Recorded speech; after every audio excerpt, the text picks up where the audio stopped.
Assalamualaikum warahmatullahi wabarakatuh. Perkenalkan, nama saya Ira Ayu Puspita Kumalasari, NIM B100180417. Pada kesempatan kali ini saya akan sedikit mengulas jurnal yang berjudul Green Humorist Management as a Tool for the Sustainable Development of Experience, Polish Young Company Experience.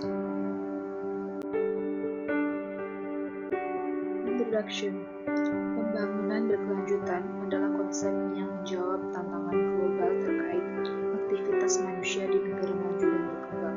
Konsep baru pembangunan peradaban ini merupakan hasil dari kebutuhan untuk memitigasi atau mengurangi dan mencegah dampak buruk dari pembangunan ekonomi. Ini merupakan arah dari pembangunan ekonomi modern dengan menekankan pada pengenalan metode baru organisasi dan manajemen, baik di tingkat nasional dan tingkat berbagai entitas ekonomi, serta penggantian teknologi rumit yang ramah lingkungan. Menurut Komisi Dunia untuk Lingkungan dan Pembangunan berkelanjutan memenuhi kebutuhan generasi sekarang tanpa membahayakan kemampuan masa depan generasi untuk memuaskan mereka. Tujuan dari penelitian ini adalah untuk mengidentifikasi praktik sumber daya manusia ke lingkungan yang dianut oleh perusahaan muda Polandia dan memprioritaskan sesuai dengan pengaruhnya terhadap pembangunan berkelanjutan perusahaan. Selanjutnya ada literatur review. Yang pertama, sifat dan pentingnya manajemen sumber daya manusia hijau. Manajemen sumber daya manusia hijau dapat memainkan peran penting dalam pengelolaan lingkungan karena merupakan elemen dari pengelolaan sumber daya manusia yang berkelanjutan atau SHRM. Ini adalah pendekatan baru untuk merealisasikan fungsi SDM yang sifatnya adalah memasukkan tujuan ekologis di semua subbidang HRM, mulai dari perencanaan kerja, melalui rekrutmen, seleksi, motivasi, dan pengembangan karyawan, hingga evaluasi dan pengaruh mereka terhadap pekerjaan. Hal ini mempengaruhi rumusan. Fungsi SDM tidak hanya ditunjukkan pada kategori kepentingan ekonomi, tetapi juga pada bidang ekologi, sehingga dapat menghasilkan nilai tambah dan bagi stakeholder. Yang kedua ada praktik manajemen sumber daya manusia hijau. Peran penting dalam penyerapan HRM hijau yang efektif dimainkan dengan memotivasi karyawan untuk melakukan aktivitas ramah lingkungan. Studi menegaskan bahwa kompensasi hijau adalah alat penting untuk mendukung pengelolaan lingkungan yang dapat membantu pencapaian tujuan lingkungan. Alat yang efektif terdiri dari penghargaan dan kompensasi untuk mempromosikan tindakan lingkungan di seluruh organisasi, mulai penyertaan elemen manajemen hijau dan program remunerasi manajemen dapat mempromosikan sikap hijau di antara karyawan. Insentif non-keuangan lainnya termasuk antara lain pujian, ijazah prestasi untuk anggota yang paling aktif dan hibah untuk proyek lingkungan. Masalah krusial lainnya adalah penciptaan lingkungan kerja partisipatif di mana karyawan dapat dengan bebas mempresentasikan gagasan ekologis mereka yang dapat berkontribusi pada penggunaan sumber daya yang lebih efisien. Metode. Subjek penelitian ini adalah praktik sumber daya manusia yang ramah lingkungan yang diterapkan di seluruh perusahaan muda Polandia. Pembahasan.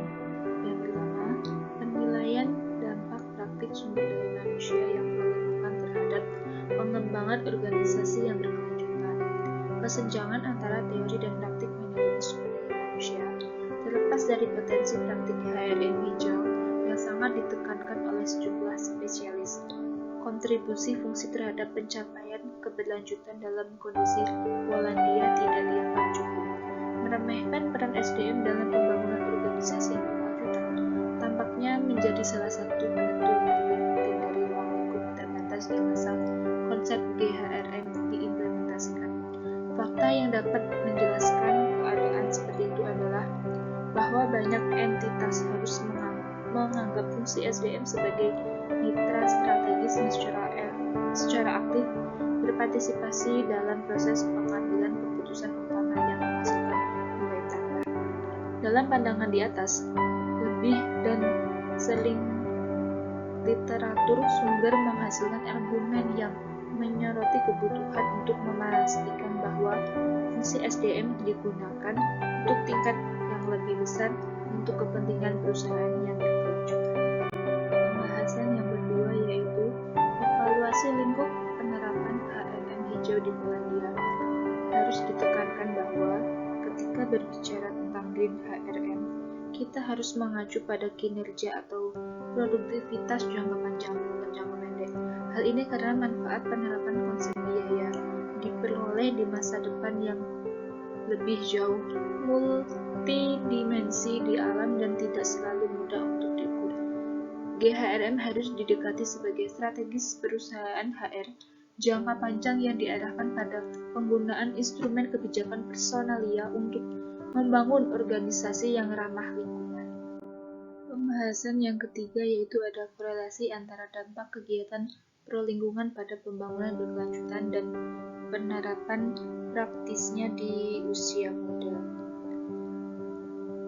Koefisien korelasi peringkat sebesar 0,956 yang berarti terdapat hubungan positif yang sangat kuat antara penilaian dampak kegiatan sumber daya manusia terhadap pembangunan berkelanjutan dengan pelaksanaan kegiatan tersebut pada masing-masing perusahaan. Artinya, hanya kegiatan yang menurut pendapat eksekutif sangat penting dalam kaitan dengan kebijakan pembangunan berkelanjutan yang dilakukan di perusahaan subjek. Analisis regresi diterapkan untuk mengidentifikasi hubungan antara pengaruh kegiatan ramah lingkungan dan implementasinya aktual di perusahaan dengan menggunakan model matematika. Fungsi regresi linear atau fungsi regresi tipe 2 menentukan hubungan antara perubahan satu variabel dan perubahan variabel lain dalam sampel. Conclusion. Untuk mengevaluasi sejauh mana Human Research Management diterapkan di bawah kondisi Polandia, penelitian empiris dilakukan dengan menggunakan sampel perwakilan dari perusahaan muda Polandia. Demikian sedikit penjelasan dari saya. Apabila ada kesalahan, saya mohon maaf. Wassalamualaikum warahmatullahi wabarakatuh.